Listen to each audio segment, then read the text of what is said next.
il est aimé et soutenu par pas mal d'anciens diplomates et de fonctionnaires, il est respecté par pas mal de personnalités politiques, donc la décision de Tebboune ne suscite pas, la décision de Tebboune de le relever de ses fonctions, relever la Mamara de ses fonctions, ne suscite pas l'unanimité, Yajma. Ne suscite pas l'unanimité. Comme il n'y a pas d'unanimité, donc Tebboune temporise. Donc, il démissionne, mais la Mamara ne va pas le faire, parce qu'en refusant de démissionner et en désertant son poste et son bureau, il les a mis quelque part, pardonnez-moi l'expression, dans la merde. Il les a mis dans une situation périlleuse, inconfortable. Parce que là, on va se poser là, qui dirige le pays? Si Tebboune n'a pas la capacité, est-ce que Tebboune a besoin du feu vert de l'état-major de l'armée ou là des autres composants du régime algérien? Ou de certains anciens officiers, certains anciens officiers dirigeants du DRS pour enlever la Mamara. Normalement, non. Normalement, c'est lui le président. À partir du moment où c'est lui le président, c'est lui qui détient le pouvoir, c'est lui qui a le pouvoir absolu. Le président de la République en Algérie, c'est un pouvoir quasi absolu. Nous sommes dans un régime présidentialiste où les prérogatives du président sont très élevées, très vastes. Il n'a pas besoin de consulter quiconque, mais il ne l'a pas enlevé. Ça veut dire que le pouvoir de Tebboune n'est pas aussi illimité, ça veut dire qu'il ne détient pas les pleins pouvoirs, qu'il a besoin de se concerter avec d'autres pôles de décision au niveau du régime algérien. Donc, nous sommes dans une situation, c'est-à-dire les partenaires étrangers, les puissances étrangères qui traitent avec l'Algérie, vont maintenant douter du pouvoir de Tebboune. Et donc, tu as un président à part entière. Mais tu fais avec ton chef de la diplomatie. Mais tu laisses la situation vide. Et pour combler le vide, tu fais un ministre déguisé, qui est le secrétaire général du ministère des Affaires étrangères. Franchement, ce n'est pas comme ça qu'on gère les affaires d'un État.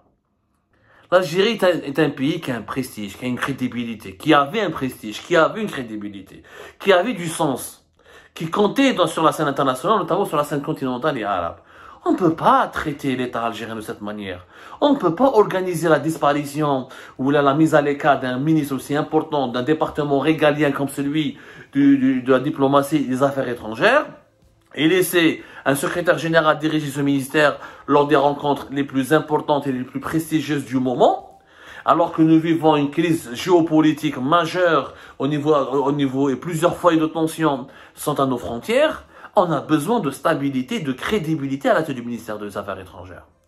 L'affaire La Mamara démontre encore une fois qu'il y a une crise de gouvernance, qu'on ne sait pas qui décide, comment il décide, et que Tebboune ne peut pas décider tout seul, et que contrairement à ce qu'il fait croire aux gens, qu'il n'a pas encore les pleins pouvoirs, ou il ne veut pas assumer les pleins pouvoirs, ou là il attend ce que La Mamara démissionne, pour que l'opinion publique ou là pour que les détracteurs de Tebboune ne disent pas que Tebboune a éliminé la Mamara parce que la Mamara risque de lui faire de l'ombre ou là de le concurrencer pour les élections présidentielles 2024. Parce que tout compte fait, qu'est-ce qu'il a fait la Mamara? Pourquoi le virer? Est-ce qu'il a fait une faute grave?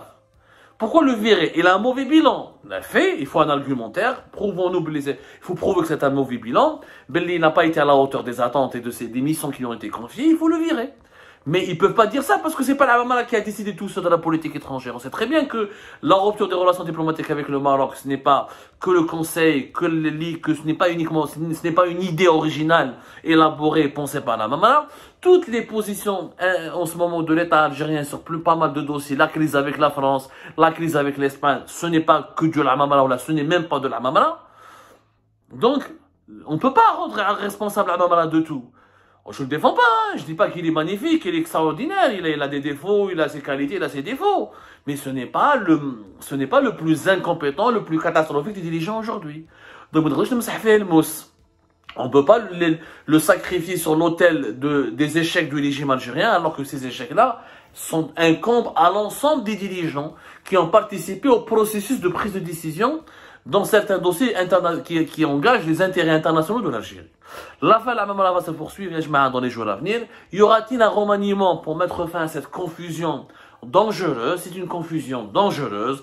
Ça prouve des dysfonctionnements profonds au sein de l'État algérien. Ça prouve que surtout que l'État algérien est géré par des questions d'humeur et des intérêts purement personnels et égocentriques, et que malheureusement l'intérêt général devient de plus en plus une préoccupation secondaire. Parce que tu ne peux pas contourner un ministre tant que tu ne l'as pas relevé officiellement de ses fonctions. Tu ne peux pas l'écarter, le sanctionner, s'il n'a rien fait de grave. Tu ne peux pas ne plus lui enlever toute son autorité, toutes ses prérogatives, tant que tu ne lui as pas signifié officiellement une décision de mise de fin de fonction. On n'a pas mis fin à ses fonctions. Il n'y a pas eu de mise à fin de son, comment je crois, mise à fin de ses fonctions. Il n'y a rien d'officiel. Encore une fois, il n'y a rien. Il n'y a rien d'officiel, une fin à ses fonctions, voilà, une fin de fonction, voilà. Il n'y a pas eu de départ et fin de fonction pour la part de l'Amamara, parce que la présidence ne lui a rien demandé encore. La présidence l'a méprisé, l'a humilié, l'a écarté, l'a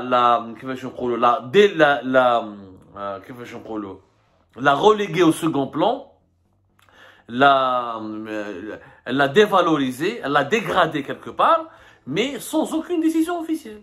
Donc, Ouad n'a pas démissionné. Rana est dans une situation de confusion générale et toutes les chancelleries étrangères de la représenter en Algérie et tous les partenaires étrangers de l'Algérie ne parlent que de cela. La presse spécialisée ne parle que de cela. Les diplomates et les sources diplomatiques ne commentent que cette situation inédite où nous avons un ministère sans ministre dirigé par un secrétaire général mais qui n'a pas été encore promu ministre et un ministre qui a disparu, qui est démissionnaire mais qui n'a pas voulu déposer sa démission. خالوطة يا ناس هذه راهي دولة حنا كاسكو نو ديزون تبون ما يحبش العمامرة من حقه il est président il n'aime pas العمامرة il veut pas travailler avec lui من حقه c'est lui le président من حقه mais relève-le limoge العمامرة tu fais un décret présidentiel tu fais un remaniement gouvernemental ou là tu fais un mini remaniement كيما نحيتو l'ex-ministre des finances ضرب مع le problème à l'Espagne il a été enlevé une fois le ministre des Finances. Il n'a pas fait de remaniement gouvernemental. Il a fait juste il a limogé, il a relevé de ses fonctions le ministre des Finances, Abdelrahman Raouia. Rappelez-vous de Raouia. Raouia qui a été enlevé, si je ne me trompe pas. Laissez-moi vérifier. C'était après mars. C'était après mars 2022 à peu près. Hein. Donc, il aurait fallu l'enlever de la même manière. C'est tout. Voilà, Abdelrahman Raouia a été enlevé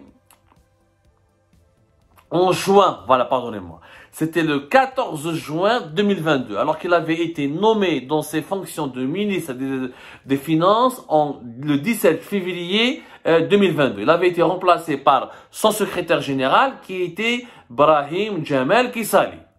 Brahim Djamal Kissali, le fameux Brahim Djamal Kissali dont nous avons commenté le parcours, qui avait la nationalité française parce qu'il était né à l'étranger. Pourquoi ne pas faire la même chose? Pourquoi ne pas enlever l'Amamara directement, comme on l'a fait avec Abdelrahman Raouia?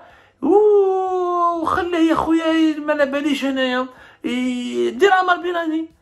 Assume, moi je veux Ammar Binani comme ministre des Affaires étrangères. Pourquoi Tebboune ne le fait pas? Parce que derrière l'Amamara, il y a des clans au sein du pouvoir algérien qui le soutiennent. Ce n'est pas Abdelrahman Raouia. L'Amamara, il est soutenu, aimé par l'état-major de l'AMP. Il est soutenu et respecté par les anciens du DRS, notamment les anciens officiers du général Taufir.